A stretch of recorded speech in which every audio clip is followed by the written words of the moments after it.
In the first reading, St. John said, you know that God is righteous. Then you must recognize that everyone whose life is righteous had been begotten by him. What does it mean to live a righteous life? Living a righteous life is not a question of whether you are right or you are wrong. It's not a question of whether you break the law or you don't break the law. This is one aspect of saying righteousness. But in truth, righteousness is nothing else but to be who we are called to be what we are. In other words, to be righteous means to live a life that is consistent with our being. Doing must always flow from being. So if you know your being and your doing is not consistent with your being, then you break the law. Then you are unfaithful to yourself. So that is the reason why St. John tells us, everyone whose life is righteous has been begotten by him. So to live a righteous life requires first and foremost that we know our true identity. And what is our true identity? St. John makes it clear, think of the love that the Father has lavished on us by letting us be called God's children, and that is what we are. So our true identity is to be a child of God, and therefore, made in His image and likeness, our life must reflect God Himself. Everything that we do, everything that we say, must reflect the person, the image of God. Because if we do not reflect the life of God in us, then we are not consistent with who we are. So, holiness, therefore, is simply trying to be faithful to our calling, to our identity. And so if you are a married man, you live like a married man. If you are single, live like a single. Although today, married people live like single, single live like married. And that is a problem. The lack of consistency in life. And the lack of consistency in life is the consequence of us not really conscious of our real identity. And so, St. John said, because the world refused to acknowledge him, therefore, it does not acknowledge us. Now, what is happening in the world today? Today, people in the world are confused about their identity, confused about their gender, confused about what marriage is, confused about their ultimate goal in life, because they have put God out of their life. When we do not recognize God, when we do not recognize that we are created in the image and likeness of God, when God is absent, when you do not believe in God, how do you establish your identity? It's for this reason, because of relativism and because of the lack of consciousness of God's presence, today the world is arguing, debating over the identity of the human person. Male, female, what is marriage, what is gender, and there is confusion. And because the world does not know their identity, they cannot explain the meaning of life. They cannot explain the purpose of life. So what are we living for? Why do we work so hard? What do we want to accomplish? And if you do not acknowledge God, the most you can have is a life that is on this earth. So if that is the case, make the best of your life. Try to enjoy as much as you can, because at the end, you are gone forever. So it's important, therefore, that recognizing God is the basis for us to know our identity. But when you know your identity, the next step is that we must be true to our identity. And who are those people who are not true to their identity? Why is it for us we claim we know God and yet not true to identity? And St. John again gives us the reason. Anyone who entertains this hope must purify himself, must try to be as pure as Christ. Anyone who sins at all breaks the law. So sin is what blinds us from our true identity.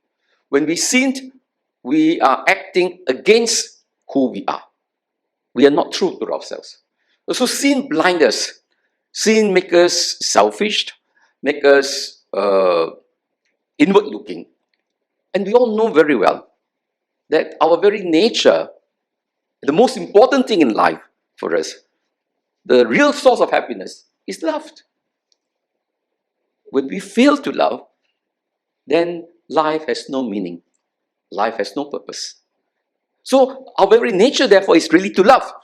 In fact, at the end of the day, what brings us happiness in life? It is in loving relationships, meaningful conversations. That is what makes us happy in life. Happiness is not dependent on how much you have, even the job that you are doing. Happiness is a question of whether you are surrounded by loving people. If you have people who around you are loving, you are always happy. It's almost like in heaven. Because in heaven, it is where everybody loves each other. And this is true also in our place of work. The office especially, very important. If the office staff are all very hostile, always suspicious of each other, then you are working already in hell. But if the staff and your colleagues are all very friendly, very supportive, very encouraging, you are already somewhere in heaven. Not yet, somewhere. And that is what life is all about. So it's important, therefore, that if we want to see God as He is, you notice this seeing is in both readings. St. John himself at the end of the Gospel says, "Yes, I have sinned. I'm the witness that He is the chosen one of God." And St. John said, if you want to see Him as He really is, then we must purify ourselves. So to see God means to see ourselves. If we don't see ourselves clearly, we cannot see God. So it's very clear. So someone, if you say you are begotten by God, you are a child of God, then you should know your identity. So because of sin, what happens? Then Jesus precisely, we are told, St. John said, He has come to take away the sins of the world. Jesus is the begotten Son of God. Now in Jesus, at His incarnation, He is truly human. He is truly divine. So Jesus is faithful to Himself as God, as a human person. And He was clearly human, but He lived up His humanity to the fullest, even though He is God as well. So Jesus is, so to speak, a man of integrity. Therefore, He is the righteous one. Righteous because He is true to His calling. You know, His whole life He said, I've come to do the will of my Father. He knows the Father and Himself. They are one. But He is also identified with us as a man. And therefore, He calls us brothers and sisters. So, Jesus, on one hand, fully identified with God. On the other hand, fully identified with us. That is why in Jesus, we come to know God. In Jesus, we come to know our identity. In fact, the more we are truly human, the more we share in a divine life. So to be truly human is really to find peace within ourselves. So if you are not acting as a true human being, because some of us behave like animals, like wild dogs, not even our pet dogs are not like that. Wild dogs, because we do not know our real identity. And so Jesus precisely comes to show us the way to be true to ourselves by His life, by His passion, by His death, by His resurrection. And so we take Jesus, therefore, as the one who will inspire us. Jesus will show us the way.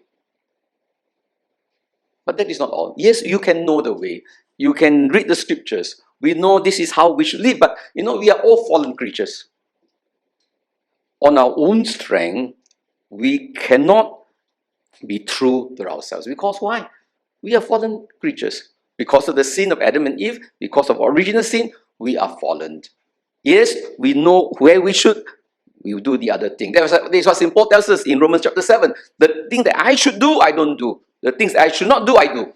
We are very funny people. We know this should not be done, and we want to do it. The more you tell them cannot be done, people will still do it. That's why sometimes better don't tell them they cannot be done, because if you tell them you cannot have it, they want it. It becomes more enticing. It says like the forbidden fruit.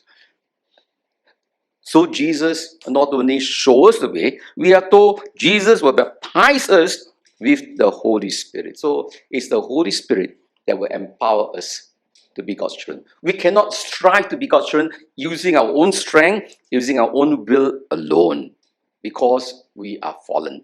So the Holy Spirit is given to us. The Holy Spirit lives in us. The Holy Spirit is the love of God in us. we need to pray to the Holy Spirit so that the Holy Spirit will give us the power to be God's children, to behave like one, to act as one, because the Holy Spirit works within us. And most of all, the Holy Spirit helps us to be conscious of the love of God. And the gifts of the Holy Spirit will lead us to be true to ourselves. And that is the reason why today we are asked to truly believe in Jesus.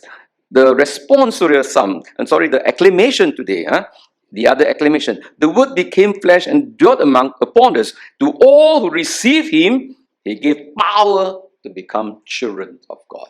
So the more you welcome Jesus into your life, then the more you become like him.